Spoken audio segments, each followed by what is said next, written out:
cerminan keluarga kudus bagi keluarga kita. Siapa keluarga kudus atau the Holy Family? The Holy Family adalah keluarga kudus, keluarga manusia dari Yesus Kristus. Yusuf, Maria, dan Yesus juga melewati sebagai manusia, dia juga melewati masa-masa tahapan kehidupan manusia.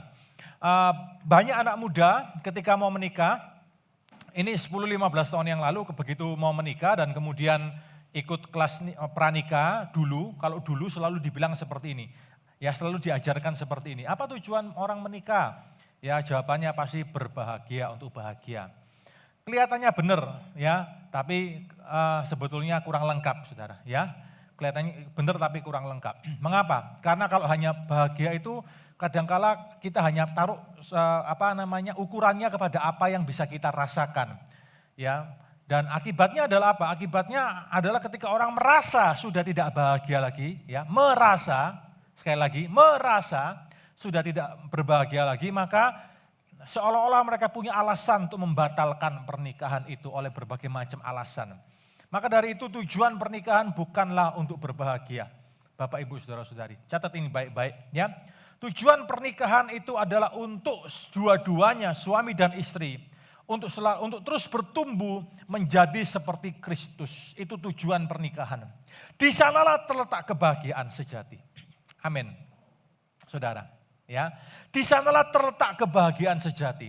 Kalau dua-duanya mengejar hasilnya atau mengejar hasil atau outcome-nya yaitu kebahagiaan, saudara tidak akan pernah berbahagia. Betul. Hari ini uang banyak, saudara bahagia. Kalau besok-besok uangnya habis, saudara pasti akan merasa tidak berbahagia. Karena ditaruh kepada apa yang outcome, apa yang ada di luar hasilnya. Tapi kalau saudara tahu bahwa pernikahan itu adalah untuk menjadikan dua-duanya, suami dan istri, semakin menjadi seperti Kristus. Maka latihan untuk menjadi seperti Kristus itulah yang akan membuat keluarga yang kau bangun dan engkau dirikan bersama dengan Tuhan sendiri bisa disebut sebagai berbahagia.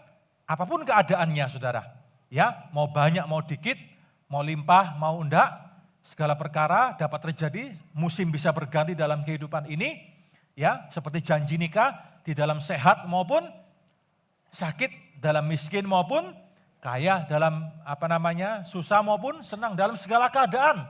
Saudara, kalau engkau bertumbuh untuk menjadi seperti Kristus, dua-duanya berlomba-lomba untuk menjadi seperti Kristus, memperlakukan satu dengan yang lain seperti Kristus, maka di sanalah ada kebahagiaan dan kepuasan yang sejati. Sekalipun tidak mudah, tapi kita punya Roh Kudus, anugerah kasih karunia yang akan terus memampukan kita. Amin Bapak, Ibu, Saudara-saudari. Ya, oleh karena itu mari kita lihat saudara, ada sebuah cerminan dari keluarga kudus bagi keluarga kita. Hari ini kita berkumpul beberapa dengan kita datang dengan anak-anak. Ya beberapa dari kita mungkin anak-anak kita nggak ikut. Beberapa dari kita datang dengan suami atau istri kita. Beberapa mungkin kita datang sendiri. Atau kita datang orang tua kita tidak ada di sini. Mungkin kita sebagai anak. Mari kita lihat sekarang hikmat apa yang bisa kita dapatkan lewat cerminan dari keluarga kudus ini saudara. Di ayat 41 sampai 45. Ya, dan saya mau dibantu untuk dibacakan. Sudah siap mic-nya dari Esbro? Oke, ya.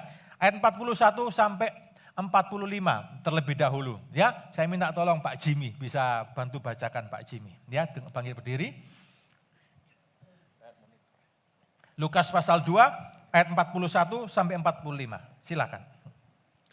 Lukas pasal 2 ayat 41 sampai 42. 45. Sampai 45. Tiap-tiap tahun orang tua Yesus pergi ke Yerusalem untuk merayakan Paskah.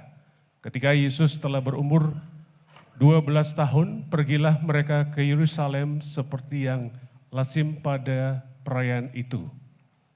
Ketika hari-hari itu berakhir, sementara mereka berjalan pulang, tinggallah Yesus, anak itu, di Yerusalem tanpa diketahui orang tuanya. Karena mereka menyangka bahwa ia ada di antara orang-orang seperjalanan mereka.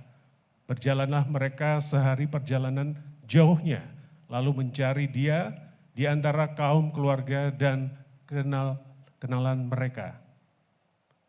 Karena mereka tidak menemukan dia, kembalilah mereka ke Yerusalem sambil terus mencari Dia. Terima kasih Pak Jim. Bapak Ibu perhatikan, dikatakan tiap-tiap tahun ya orang tua Yesus selalu bawa Yesus ke Yerusalem untuk merayakan Paskah. Itu salah satu aturan dari agama Yahudi, saudara, ya kan? Tapi dikatakan tiap-tiap tahun selalu dibawa untuk merayakan Paskah. Apa yang bisa kita pelajari? Hikmat apa yang bisa kita ambil dari cerita ini, saudara?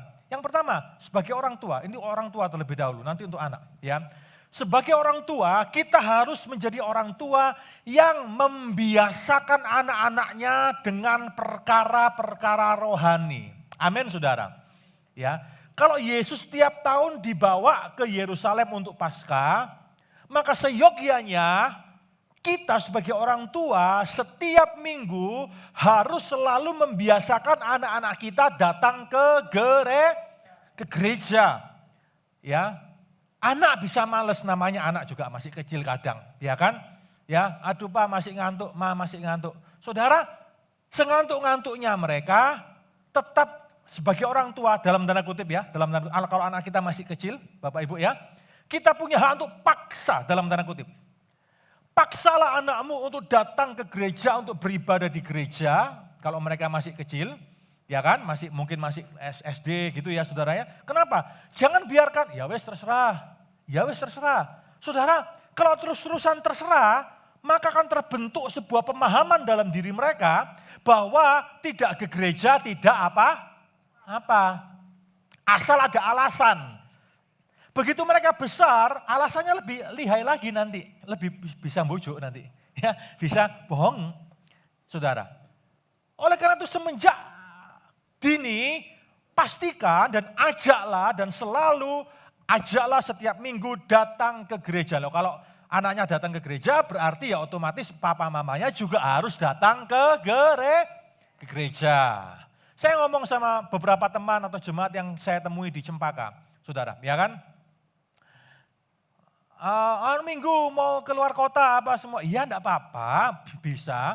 Tapi saya ngomong sama mereka, ya kan? Kalau di Cempaka belum ada ibadah jam 7, sebelum kamu pergi keluar kota, mbok yao. Ya, saudara ya. Mbok yao. Ini loh, ada jam 7 di sini. Ya, pergilah. Kamu kan arahmu keluar kota sebentar loh, lewat sini toh, lewat Waru toh, ya kan? Jam 7 ibadahlah dulu, ajalah anakmu, bayar harga sedikit, selesai jam 8:30 langsung silakan pergi keluar kota. Kan deket ini. Langsung pintu tol. Ya, terus juga kan alasan. Mesti kalah ngomong kayak pendeta gitu loh saudara. Ya kan? Saya canda gitu sama beberapa teman. Loh, tapi ya begitu loh. Maksudnya paham ya Bapak Ibu ya. Kenapa kita perlu untuk membiasakan anak-anak kita mulai dari kecil, mulai dari dini pergi ke gereja supaya di dalam diri mereka terbentuk sebuah pemahaman dan kebiasaan yang baik. Bahwa aku harus ke gereja. Kalau nanti dia besar, dia kuliah di luar kota atau luar negeri atau mana saudara, setiap minggu mereka pasti akan ke gereja. Sekalipun hari ini kita bisa lihat online atau apa macam-macam. Tapi tetap yang namanya online tidak bisa menggantikan kebaktian yang onsite. Berbeda spektrumnya. Ya kan? Anda bisa ikut kebaktian online. Sambil ngopi-ngopi, bisa? Sambil tidur-tiduran, bisa? Bisa. Tingkat konsentrasinya itu memang berbeda.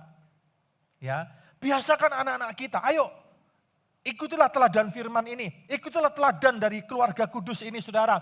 Ajak anak-anak kita datang ke gereja, biasakan dengan perkara-perkara rohani, biasakan dengar lagu-lagu pujian, biasakan mereka dengan atmosfer yang rohani supaya apa? Supaya itu akan menjagai mereka setiap saat, setiap waktu, bahkan ketika mereka nanti bertumbuh lebih dewasa lagi. Ya Bapak Ibu ya. Ya, kita sekarang bagaimana kalau kita dulu tidak pernah diajarkan, sekarang kita sudah dewasa, sekarang kita sudah kuliah mungkin atau sudah bekerja. Maka biasakan dirimu hari ini dan suatu saat nanti kalau engkau menikah, kalau engkau punya anak suatu saat nanti biasakan anak-anakmu untuk selalu datang ke gereja. Amin saudara. Ya, nah ini dari sisi orang tua. Tapi kalau dari sisi anak, sekarang bagaimana? Lihat saudara, Yesus tiap tahun dibawa ke Yerusalem dan kemudian dia sempat dikatakan hilang, saudara.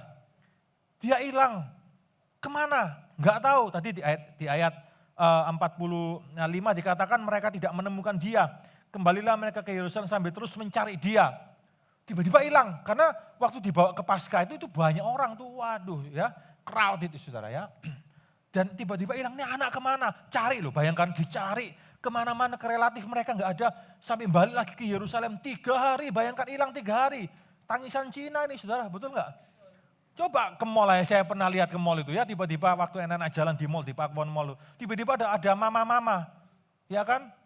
Tiba-tiba teriak-teriak gitu, ya, Sinyu, Nuni, wah ini tangisan Cina, ya bentar lagi ya saudara ya. Wah pasti, hilang saudara. Lihat, dalam kondisi seperti itu, ya seorang mama tidak akan jaim-jaim lagi, betul nggak?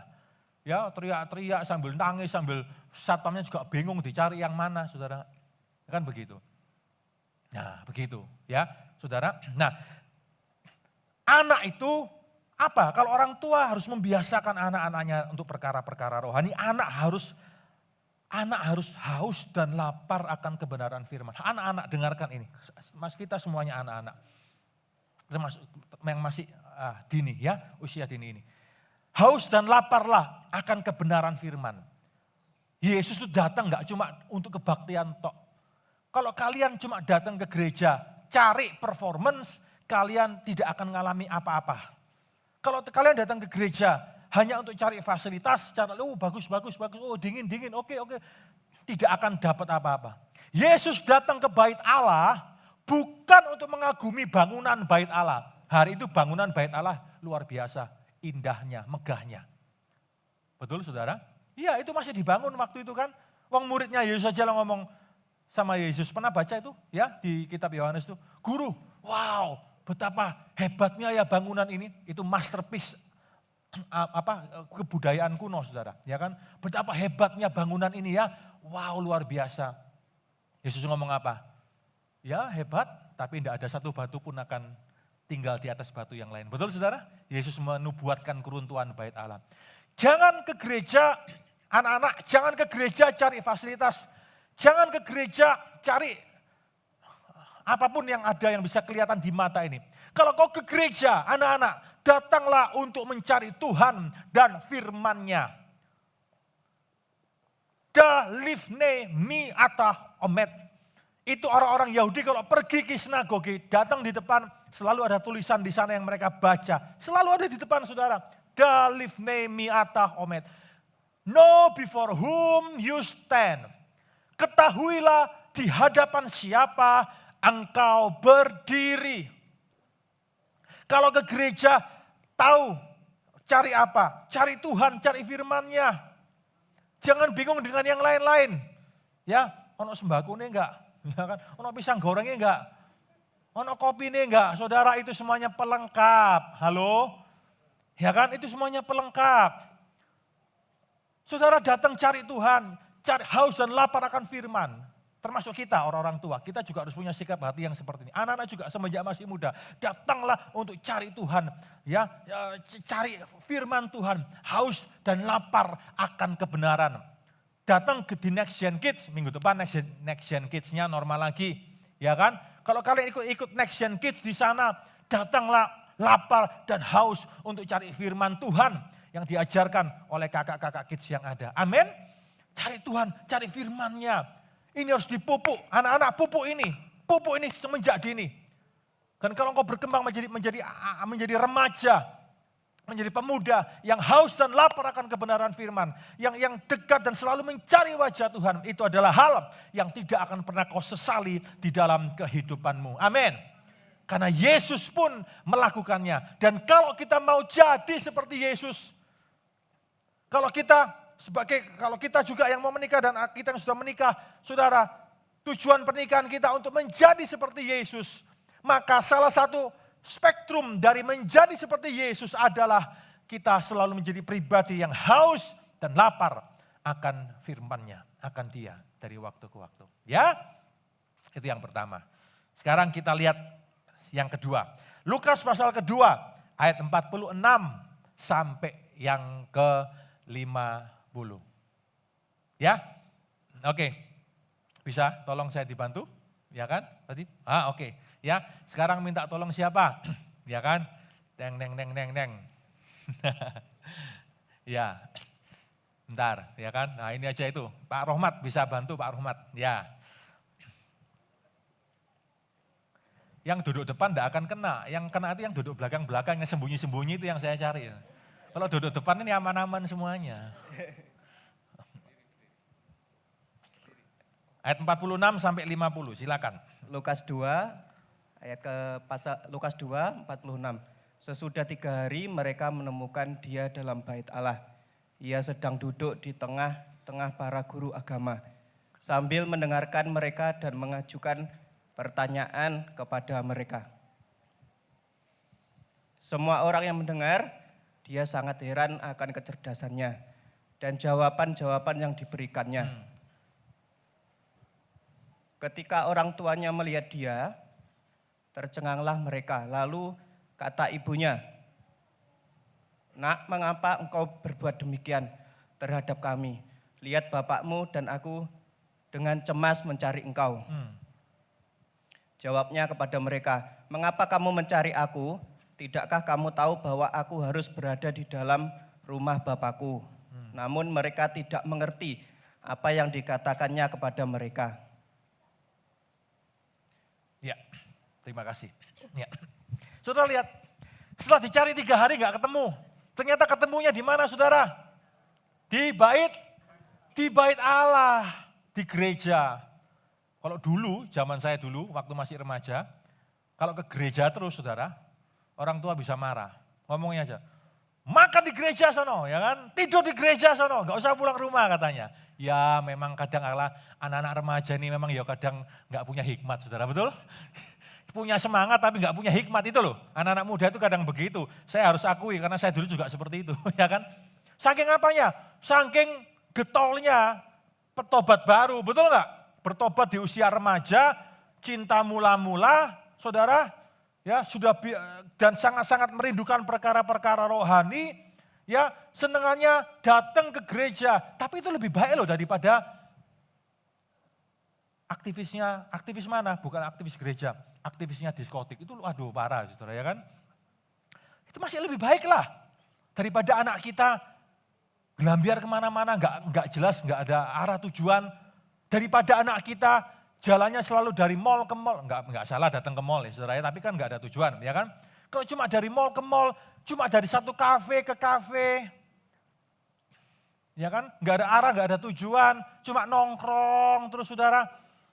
Loh, kalau boleh ke kafe kalau ada tujuannya, kerja ya kan saudara ya, wah itu oke, itu maksimal, itu waktunya bisa efektif dan efisien maksimal, betul gitu ya kan. Tapi kalau nggak ada tujuan, saudara nggak ada apa-apa, ya kan, lalu kemudian nggak jelas mau kemana apa, saudara lebih baik anak kita ada di gereja, sekalipun nggak makan, ya, tapi jelas begitu loh. Itu yang Yesus lakukan. Dia ada di bait Allah, dia ada di rumah Tuhan. Ya. Dia cinta dengan perkara-perkara rohani, dia pecinta dengan perkara-perkara Tuhan. Tapi lihat orang tuanya itu khawatir banget.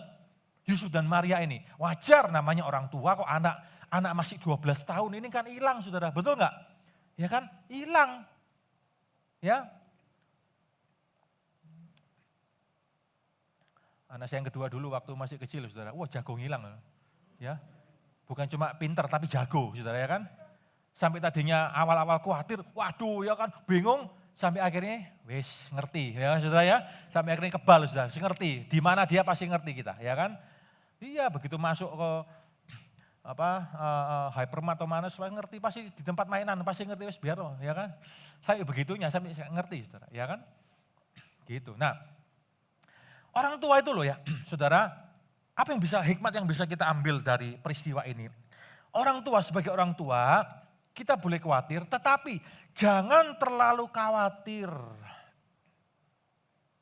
Aneh ya, kita itu pasti khawatir, kita itu boleh khawatir, tapi jangan terlalu nemen khawatir dengan anak-anakmu. Karena pekerjaan Tuhan, tangan Tuhan itu ada atas hidup anak-anak saudara. Halo? Sebagai manusia, boleh khawatir? Boleh. Ya kan? Bisa khawatir? Bisa. Ya kan? Nah, itu. Tapi jangan terlalu khawatir. Kenapa saudara? Karena ada tangan pekerjaan Tuhan. Tangan Tuhan ada atas hidup anak-anak saudara. Anak-anak kita semuanya, saudara. Maria dan Yusuf ini khawatir. Kemana? Bingung dia. Dia cari, nggak salah, wajar sebagai orang tua. Cari 3 hari bahkan. Ya kan? Dan kemudian ketika mereka mendapati Yesus di sana, lagi bertanya jawab dengan para ahli agama Yahudi waktu itu saudara. Dan dikatakan anak ini cerdas banget dan lihat ada tangan Tuhan. Tangan Tuhan itu ada atas setiap anak-anak kita. Pekerjaan tangan Tuhan itu ada atas setiap anak-anakmu. Yang biasanya pekerjaan tangan Tuhan itu atau pilihan Tuhan atas anak-anak kita seringkali nggak semuanya, tapi seringkali agak nggak sesuai dengan harapan orang tua. Halo. Ini yang biasanya membuat orang tua tambah khawatir ini. Orang tua maunya anaknya jadi A, tapi anaknya dari hari ke hari kok kelihatannya bakatnya, talentanya yang Tuhan kasih dia kok nggak ada sama sekali hubungannya sama A ya, sama bidang A yang aku inginkan anakku jadi. Paham maksud saya Bapak Ibu Saudara, Saudari? Aku pengen anakku tuh jadi jagoan hitung-hitungan ya, tapi lama-kelamaan sampai hari ini kenapa bakat minat dan ketertarikannya itu selalu kepada bidang yang musical, yang nggak ada hubungannya contohnya dengan hitung-hitungan. Kebetulan Anda adalah orang tua yang suka memang hitung-hitungan yang tidak terlalu suka, bahkan sangat mungkin agak anti dengan yang nyeni-nyeni seperti itu. Karena buat saudara mungkin orang nyeni itu antik. Ya betul sih kadang seperti itu, memang ya. Kadang orang nyeni itu aneh, ya memang kadang saudara. Tapi kadang kalau lihat anakmu seperti itu, ya kan, baru pegang sedikit alat musik bisa main. Ya kan, apapun dia pegang jadi, bisa main loh, bakatnya kok seperti itu. Ya, kalau kita pegang aja bisa, main belum tentu bisa. Saudara, ya, cuma pegang tok bisa, dipegang semua bisa, belum bisa main. Bapak Ibu Saudara-saudari, ya jangan, boleh khawatir, tapi jangan terlalu khawatir akan apa yang Tuhan mau kerjakan dalam diri anak-anak saudara.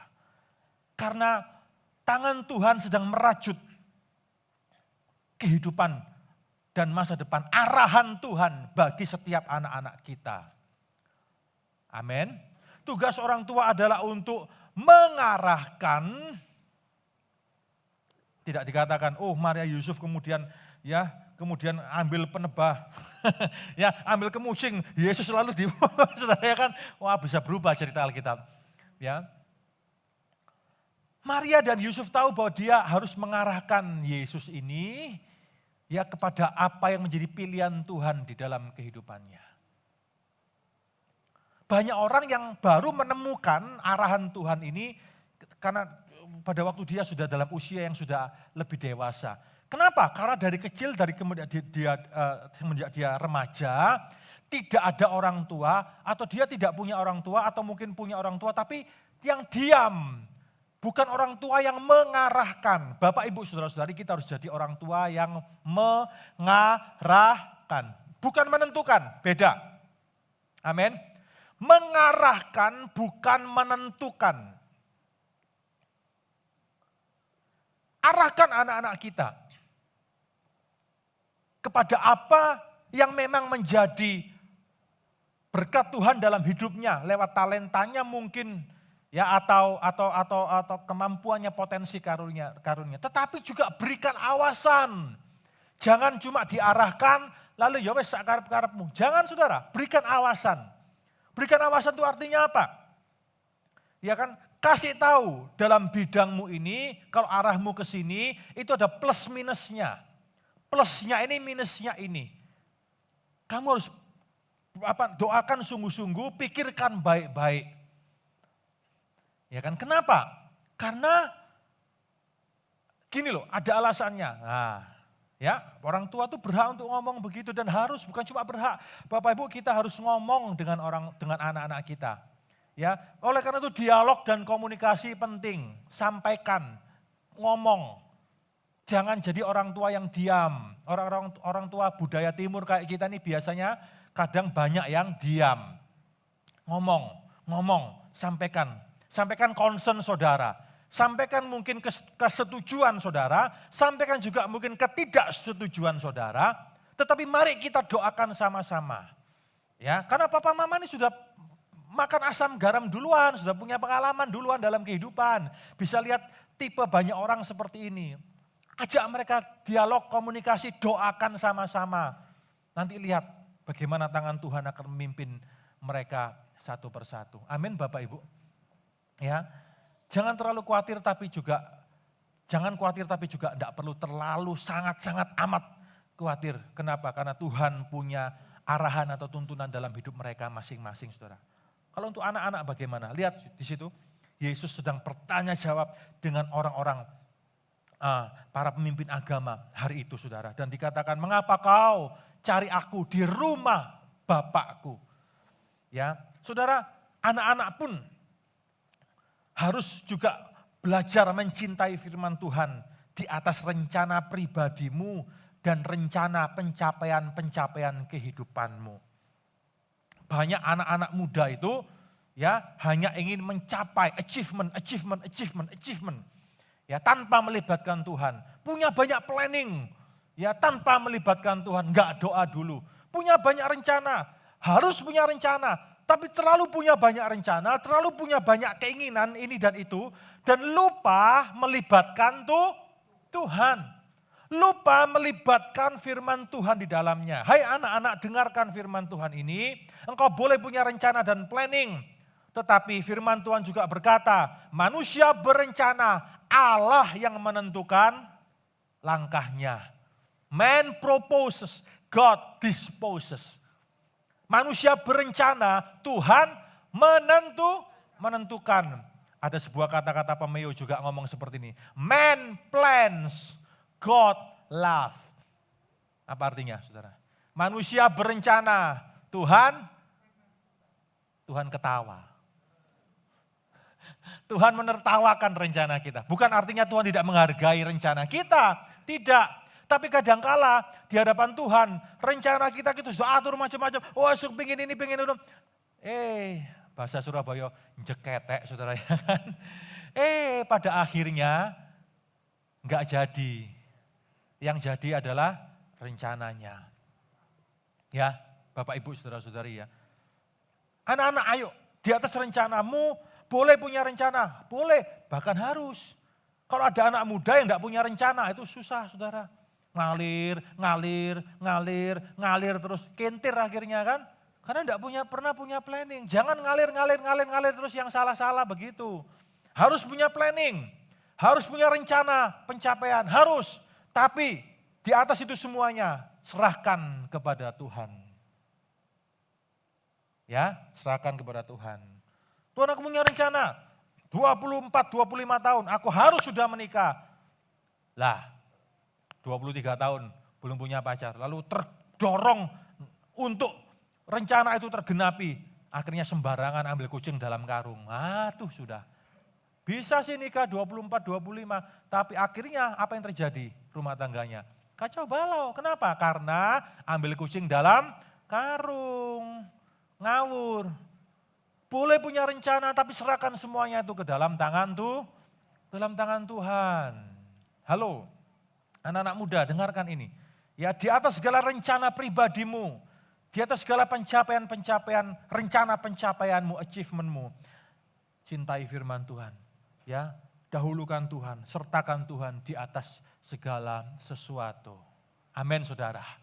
Amin. Sertakan Tuhan di atas segala sesuatu. Ya, yang terakhir sekarang.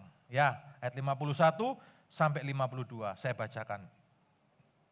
Ayat 51, 52 Lukas pasal 2. Lalu ia pulang bersama mereka ke Nazaret, ke rumahnya, dan tetap hidup dalam asuhan mereka. Ibunya pun menyimpan semua hal itu dalam hatinya.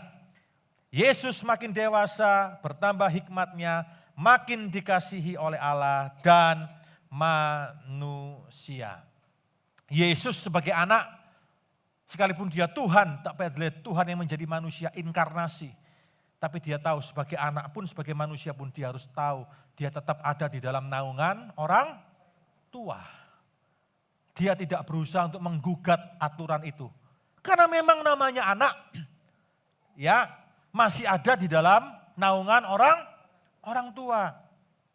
Apa yang bisa kita pelajari dari ini saudara? Yang pertama, orang tua itu, Bapak Ibu Saudara-saudari semuanya, seperti Maria dan Yusuf yang terus bekerja ya untuk mencukupkan kebutuhan dari anaknya, dari Yesus ini, ya baik kebutuhan rohani maupun kebutuhan yang jasmania, semuanya Bapak Ibu kita semuanya orang tua harus terus bertanggung jawab atas kehidupan fisik dan juga rohani anak-anak yang Tuhan percayakan kepada kita. Amin. Ngomong hal yang rohani jangan semuanya diserahkan ke gereja. Gereja mau berapa jam di rumah, lebih banyak waktunya dengan Bapak Ibu Saudara-saudari kan? Orang tua, anak-anak belajar hal yang rohani. Yang pertama harus dari orang tua terlebih dahulu, yang kedua baru dari gereja. Gereja dan keluarga bekerja bersama-sama. Tapi porsi terbesar harusnya anak-anak belajar hal yang rohani justru dari orang tua terlebih dahulu. Ini. Ya, orang tua harus terus bertanggung jawab untuk kehidupan apa? Bukan cuma rohani, tapi juga kebutuhan untuk anak-anak mereka. Amin, Bapak Ibu Saudara-saudari. Ya, ini adalah prinsip yang Tuhan ajarkan yang bisa kita pelajari dari hal ini. Kenapa? Karena itu juga akan menjadikan sebuah contoh bagi anak-anakmu ketika anak-anakmu hari ini yang mungkin masih kecil, dia bertumbuh dewasa. Dia melihat contoh itu bahwa mereka punya orang tua yang bertanggung jawab. Kalau hari ini misal, mohon maaf ya, misal kalau kita sebagai anak, orang tua kita mungkin keluarga kita broken. Ya kita tidak dapat contoh yang baik dari orang tua kita. Ya sudah, kayak tadi dikatakan, aku enggak mau kepahitan tadi ya, drama tadi. Kenapa? Karena orang tuaku ternyata juga punya trauma yang harus mereka perangi dalam hidup mereka. Aku memutuskan untuk mengampuni orang tuaku. Kenapa? Karena aku bisa jadi better, not bitter. Aku nanti akan jadi orang tua yang jauh lebih baik daripada orang tuaku yang ada hari ini. Amin Bapak Ibu. Ya, choose to be better. Anak-anak, choose to be better, not bitter. Bukan pahit tapi menjadi lebih baik, menjadi better person, better parents someday. Ya, itu yang harus jadi tekad kita bersama-sama.